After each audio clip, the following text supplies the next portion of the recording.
Kia ora.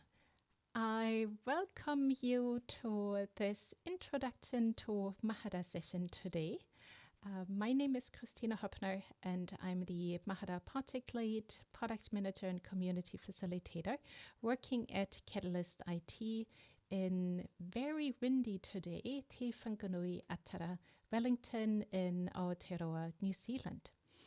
And it is my pleasure today to talk with you about Mahara and portfolios and why people are creating portfolios. But before I talk quite a bit in today's session, and you're always very welcome to put your comments or questions into the chat or also use the microphone. I'd actually like to know from you what your experience is with portfolios. So, have you already used portfolios? And if so, are you using electronic portfolios? And I know some of you are already using Mahara. So, if you like, either grab the microphone or type in the chat, just so that we have an idea of who's in the room today. I'll go, Christina. So in my previous post, in one of the biggest colleges in Scotland before I came to Catalyst, we used Mahara and electronic portfolios for capturing evidence for students to move on to university. We've seen that happening a lot in photography and the sort of digital media section, and also using them for assessment. There was a huge drive in Scotland from the SQA for using e-portfolios for assessment. So yeah, saw some really good practice. Wonderful, Jess. Thank you so much for sharing. And if you don't want to talk and have your voice recorded, you are very welcome to type in the chat. Wonderful. Thank you for coming along, Michael, and being interested in another educational learning tool that is often used in conjunction with the LMS. Good. So we actually have a really, really great group here with some people already knowing portfolios and others quite new to them. And that is a great mix. So Jess and Annalena, if you'd like to share any of your experiences with portfolios throughout the session or then at the end, please do feel free to do so, because it's always good to hear how portfolios are being used in organizations. And for everybody else, that's why we do have this introduction to Mahara, to give you an idea of what is possible with portfolios, what you can do, why you might want to use them. And there's no expert knowledge needed. We are also not really going into Mahara itself today, because this is not a session to look at how to work with Mahara and how to drive it, but really more looking at the pedagogical reasons and ideas of why we want to introduce portfolios either in an educational context or also in a professional context, and seeing the benefits that portfolios can bring.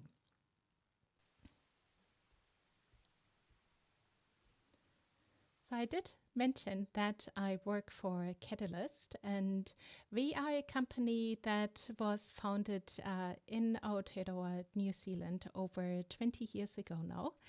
But since then, we've actually grown quite a bit and have offices around the world, here in the country, also in Auckland and in Christchurch, and then across the Tasman, going west in Melbourne, Sydney, and Brisbane. Because Catalysters do like to travel, and especially when they're coming from New Zealand, they often go and do their OE, their overseas experience.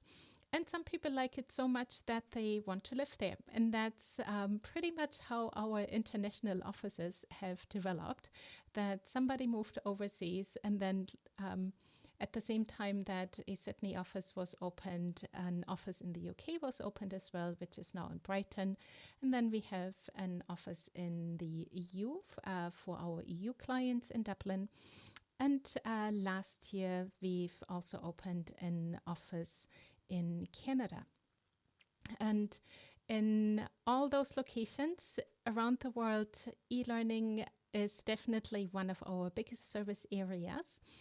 In Aotearoa itself, we also offer many, many more services around pretty much anything open source, where you can also create custom applications and work with a lot of government agencies to support infrastructure here in New Zealand that is all built on open source technologies.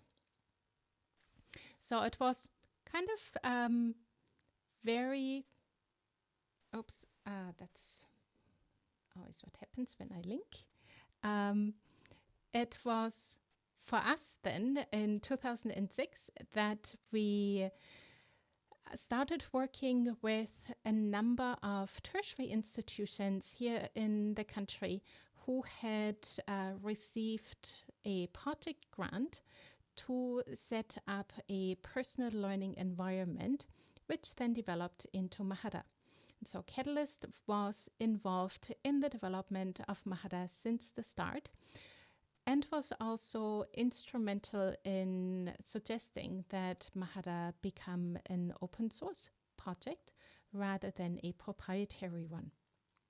So since 2006 now, we have been maintaining Mahara and are the stewards for the software, bringing out security releases and fixing bugs and developing also the majority of the new features that you see in the platform.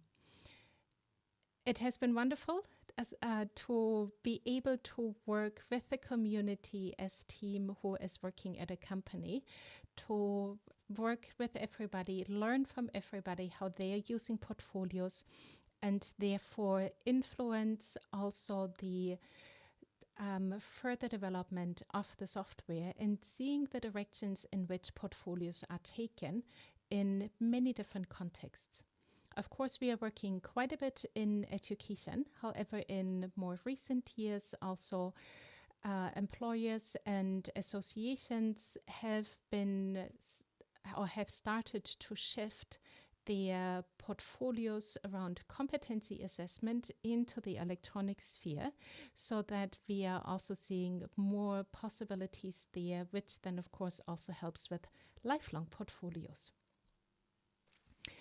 So now let's take a look at what sort of portfolios we are actually talking about when we are looking at Mahara. If we are taking our learner, and because Mahara was initially developed as a personal learning environment, learners are always in the center of the attention. In the learning management system, it is often the teachers and the managers, because it is called management system, and students can perform tasks or participate in activity as long as a teacher has set them up. However, in Mahara, the learner decides themselves what they want to do and what they also want to share. There are many different ways of how you can approach portfolios. So one of them is as a learning portfolio. So there you document your learning, things that you've learned in one seminar, things you've learned in the next one, and how you progressed from one learning experience to the next. Such a portfolio doesn't always have to be shared with somebody else. It can just be for yourself, and is a wonderful opportunity to reflect on your learning and really put the learning into the focus. Those portfolios then definitely have a huge reflective element, but also the other types of portfolios have a reflection, because that is the nature of portfolios, that you should have a reflection in there. A second very popular type of portfolios is the assessment portfolio. As the name already suggests, it is used for assessment or evaluation purposes, and students are required to create a portfolio, reflect on their learning, then submit it for assessment, which is often done with the LMS. So Mahara does come with integrations into learning management systems, these days typically via LTI, and Moodle also has an extra plugin available that makes it easier to assess portfolios directly from the comfort of your normal assignment activity. In recent years, more and more study programs now use work-integrated learning so that students have internships or externships or practicums, which of course is nothing new for some other study programs like becoming a teacher. Whereas different departments that haven't yet used it do see the advantage of also bringing the practical world into studies, so that then, of course, the question is, how can the university keep track of what the student is doing on their internship while they are away from the university? So that's then where a portfolio can come in really nicely, because students can log their activities, they can reflect on what they have been learning in the company that they are working at. They could also even invite their workplace mentors to comment and provide feedback, or it could just be a portfolio for the learner as well as then an educational supervisor. With the work-integrated learning portfolio, the students can stay in touch with the university or any other tertiary where they are studying, allowing also the tutor to keep a bit of track of their students and help them if needed, if they notice that they might be struggling somewhere, or also encourage them and give them positive feedback. One portfolio that many of you will probably already have heard is the Showcase portfolio. It is often called presentation portfolio. And in that portfolio, of course, we want to show off our best self. So typically you use that for employability purposes, for example, so that you can show off what you're really good at. But instead of only having a curriculum vitae, you actually also put evidence in. But not just the evidence, you also reflect on that learning so that the employer or potential employer can then also see what you're good at, what you have been learning, how you have grown in your role, in order to get a better idea of how you work and how you learn. Now, leaving a bit more of that educational context, there are also increasingly, as I mentioned earlier, professional certification portfolios that are being done electronically.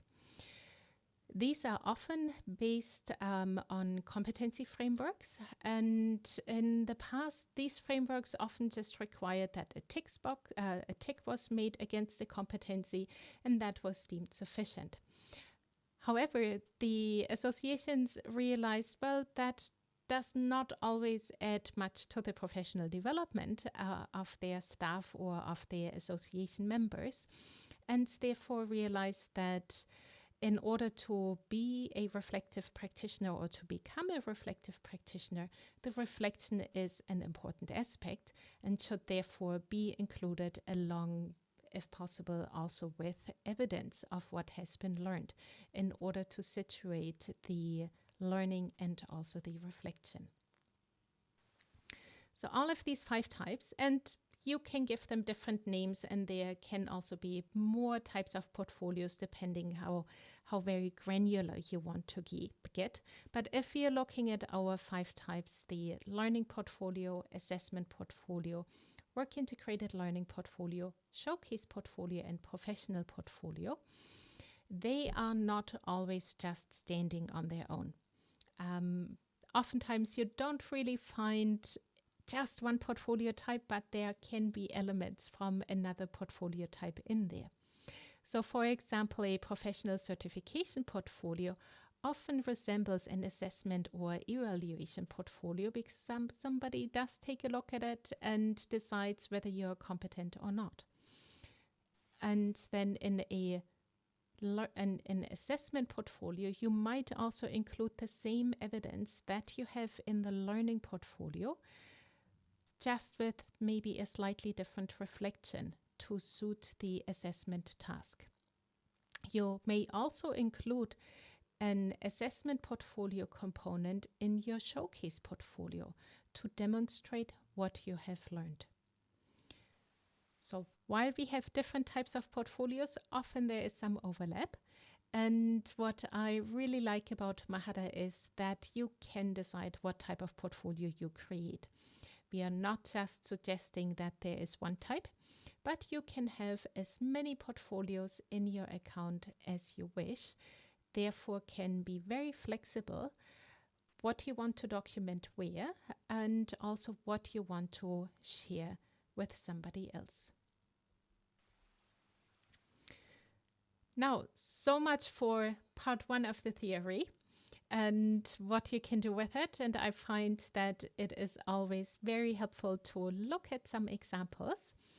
If you'd like to see the examples that I'm showing to you in their entirety, please do feel free to click the link in the shared notes because there you will see the examples that are publicly available.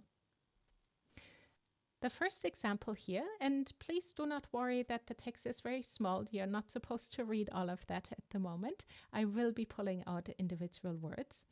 But I want to show you this example because it exemplifies really, really nicely how we can use the language of reflection in a way to convey that we are writing a portfolio. This portfolio here is by Teresa McKinnon, who was a language educator at the University of Warwick. She's now retired and can do all the different activities to her heart's content. She is still teaching quite a bit and participating in European projects and is still very, very active in the community. You might be seeing her online or might already be following her. So she created a portfolio to become a certified member of the Association of Learning Technologists. And this portfolio here that you see, the CMALT review, is actually her second portfolio in order to still stay certified. In her portfolio, Teresa directly shows us that she is creating a portfolio and not just collecting evidence and giving us all that evidence. So what she says, for example, is that a highlight of my professional career was. So she is focusing on one learning experience, on one particular event, instead of showing us everything and making us wonder, well, what was an important event, what might not have been as important. So while we do suggest to people to collect a lot, maybe even everything in a portfolio, in the portfolio space, and reflect on it, that does not mean that all of that evidence and all of those reflections will actually end up in the portfolio, because you are selecting what is most pertinent for a particular portfolio situation. Another part of her portfolio says, the point at which I realized. Again, she is pointing to one particular thing. She is not telling us everything, but drawing our attention to an important, maybe even pivotal moment in her professional career. Portfolios are big due to the fact that we reflect and look back at what we have done, why we have done it, and how we might want to improve it, or what we want to keep from our experience. She revisited each of the sections of her original CMALT submission in order to then see what is important, what might have changed, what she might want to mention in her CMALT review. Since learning does not take place in a vacuum around us, just within ourselves, but within learning communities, Teresa makes it very clear that she received feedback and mentoring, which was helpful, which then also influenced her learning, influenced her thinking. All of these elements, all of these little phrases that you see here, I find really show very well of what you can do with a portfolio and what is the importance of the portfolio. Namely, that you select, that you think back, and think also forward in order to see what you might want to do differently. The second example here is from Brianna, a student at Monash University in Australia.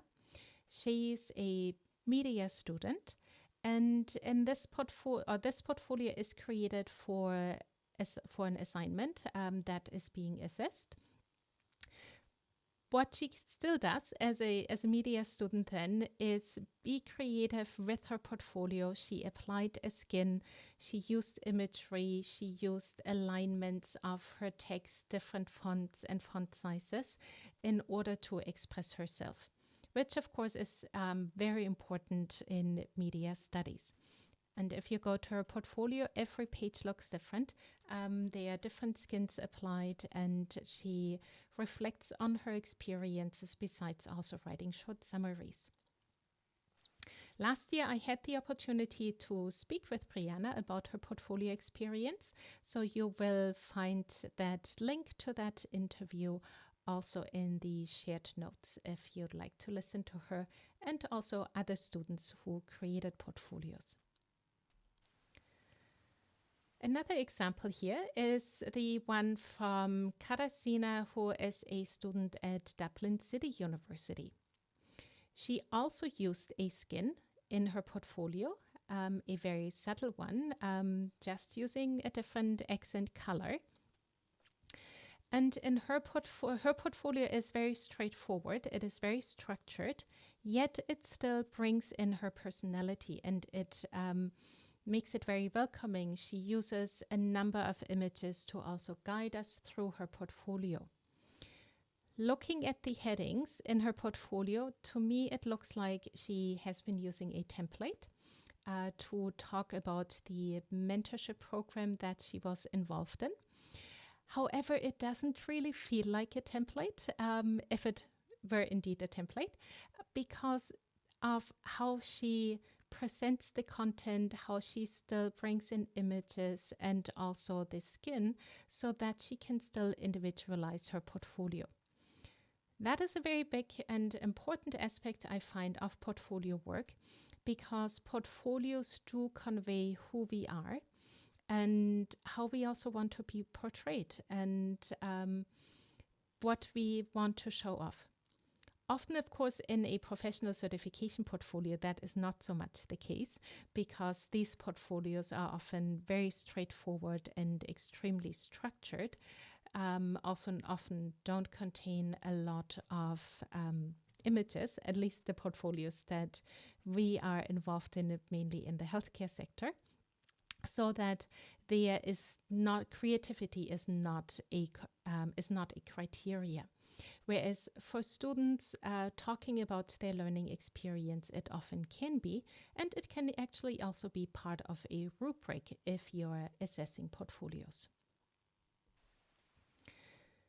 This next portfolio here by Mark, also from Dublin City University, is not available online anymore, so I only have the screenshot for you. But I did want to leave it in here. He is one of the recipients of this year's Dublin City University Student Portfolio Showcase and Awards, which is a fantastic opportunity for students to show off their portfolios, share them amongst their community, and also inspire other learners of maybe trying something new in their portfolios. So Mark's portfolio, as you can see, is very, very visual. He works with a lot of images. The colorful ones in the middle of the screen were actually also animated. So he works with the heading very big. And if you have already been using Mahara, you might wonder, how did he do that? Well, actually, he is applying a skin. The only thing is that the skin is white text for the heading, for the page heading, on a white background. So if you're looking at Katarzynas, this is the text that he turned white, and he also made the header white so that the text is not visible to somebody looking at the screen. However, if you were on the page, you could highlight the text. So that is also a cool way of bringing in visuals into the portfolio, yet also keeping it accessible, because all the navigation elements that somebody who uses a screen reader requires are still available. So it's just one really nice example of him working with his portfolio, playing with it, using his skills, looking at the design of things, and then making it his own. Now briefly back to some theory, because what we've seen so far is that you can use portfolios in a number of different, for a number of different learning scenarios. We've seen a few examples. And now, how does it all tie together?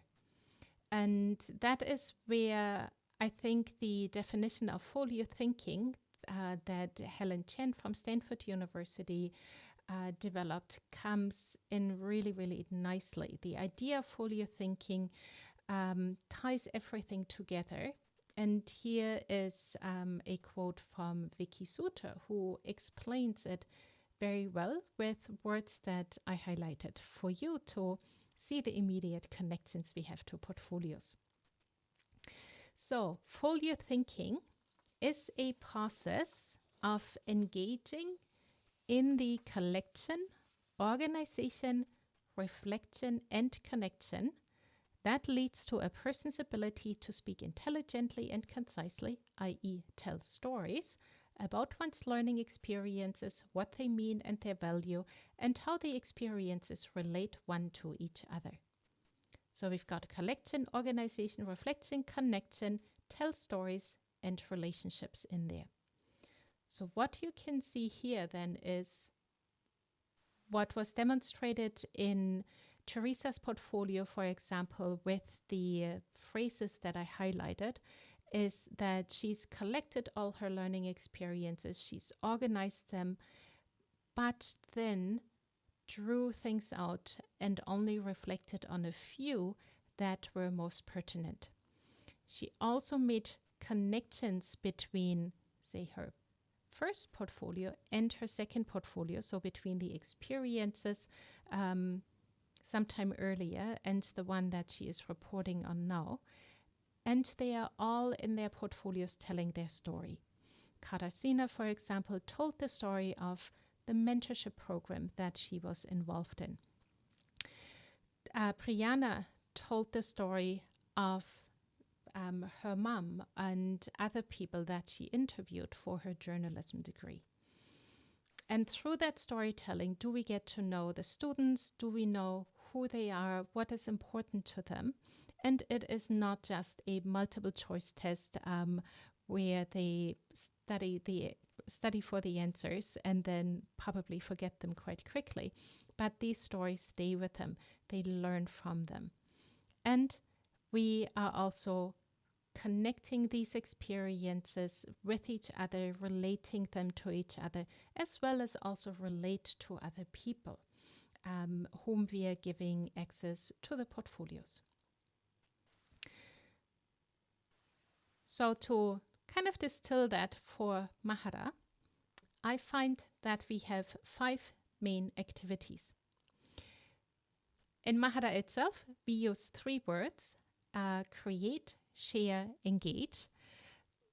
But kind of, I'd like to subdivide some of them a little bit more to make it more granular, to guide people a bit more. And so the first C is create.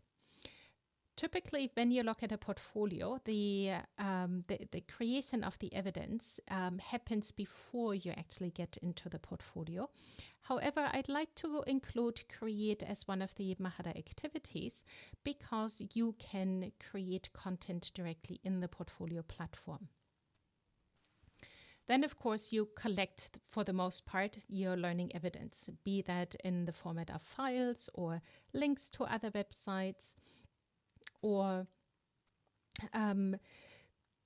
iframes that you embed or things that you download and then upload into your portfolio. So that is the entire evidence collection. Then the most crucial activity I find for portfolios is curate.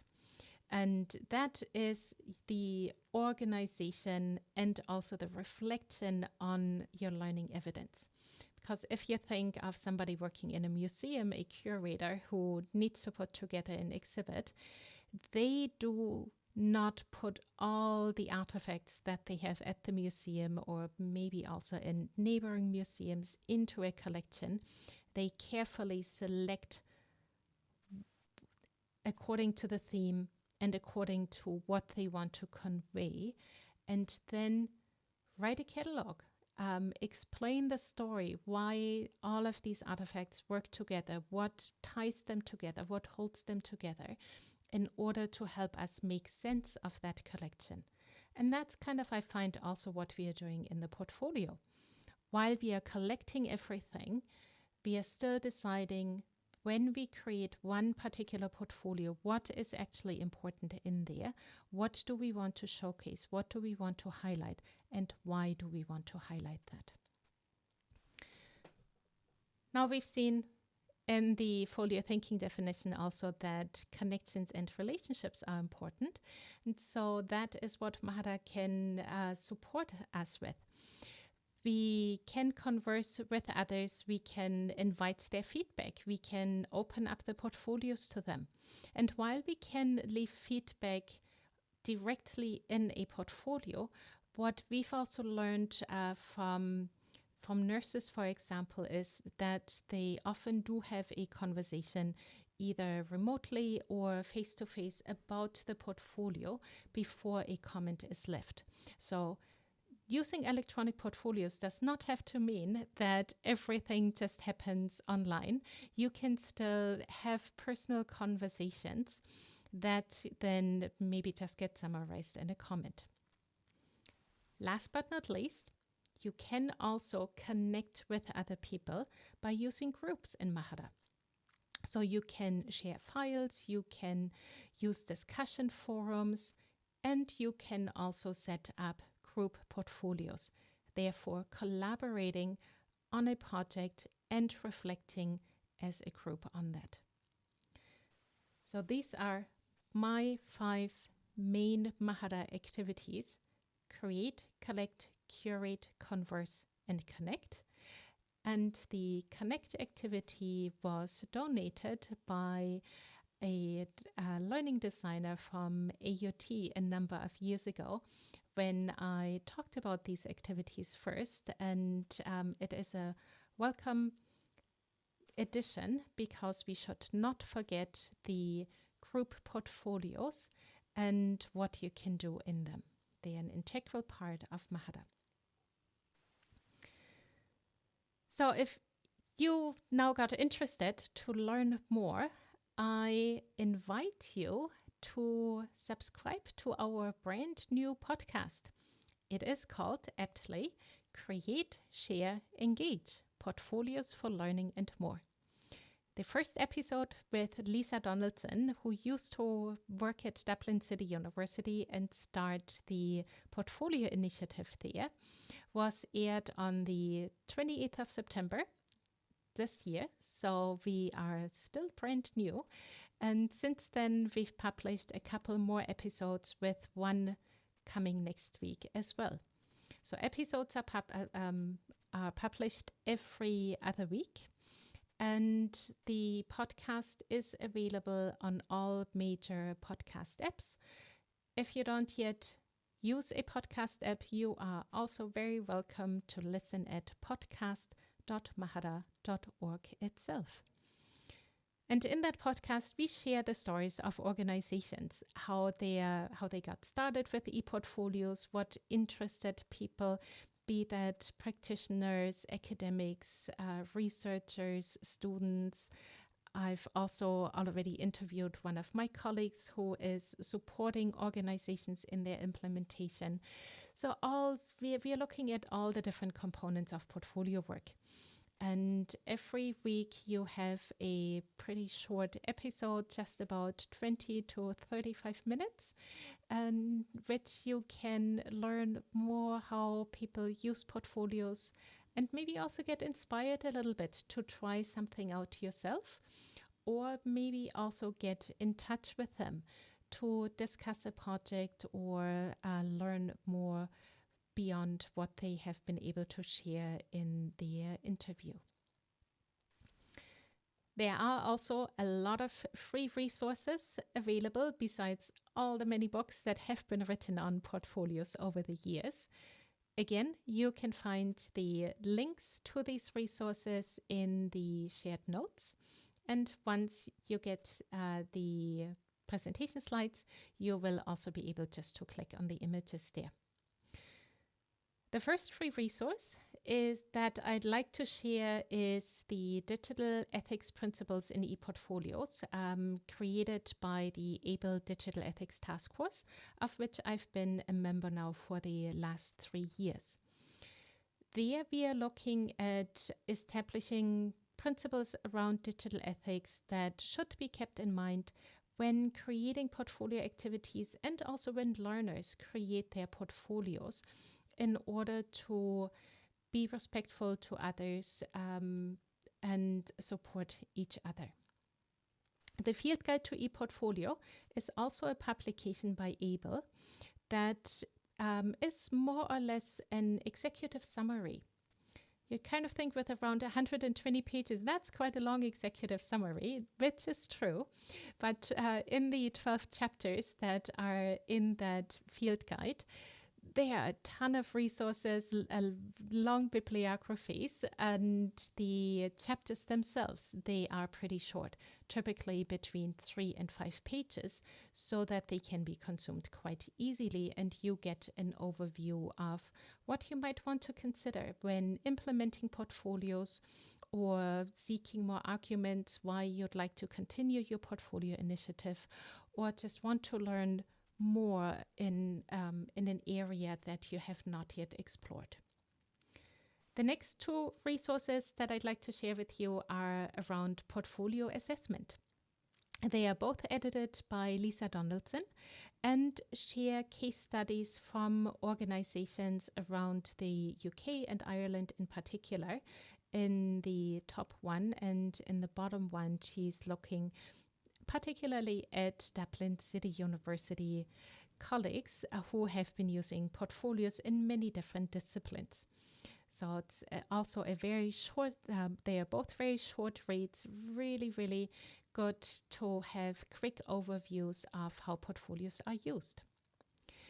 The portfolio page, Designing Effective ePortfolio Activities, was created by my colleague Sam Taylor in Catalyst in the UK, and as a wonderful resource for being creative with introducing portfolios, either for students or also for staff, and getting some ideas of how that can be done and how much fun it can also be. Last but not least, a roughly 40-page publication is around the Learning Portfolio in Higher Education, a Game of Snakes and Ladders, again, a publication by Dublin City University that looks specifically at the learning portfolio and offers also an extensive bibliography on the topic. There are, of course, many, many more free resources around, and so these are just some of the highlights that I wanted to share with you because they are on the shorter side to read, yet are rich in content and give you a wonderful view into particular areas of portfolios. Now, if you're already using portfolios, we just released Mahara 22.10, where we've made a number of UX and internal changes.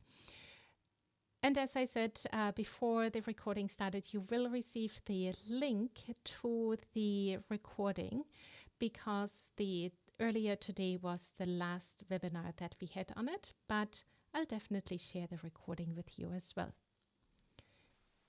If you'd like to get in touch with me and have any questions that you don't want to ask right now, then you are very welcome to contact me either via email or on social media so that we can then have a chat about your portfolios and what you're doing with them or what you'd like to be able to do.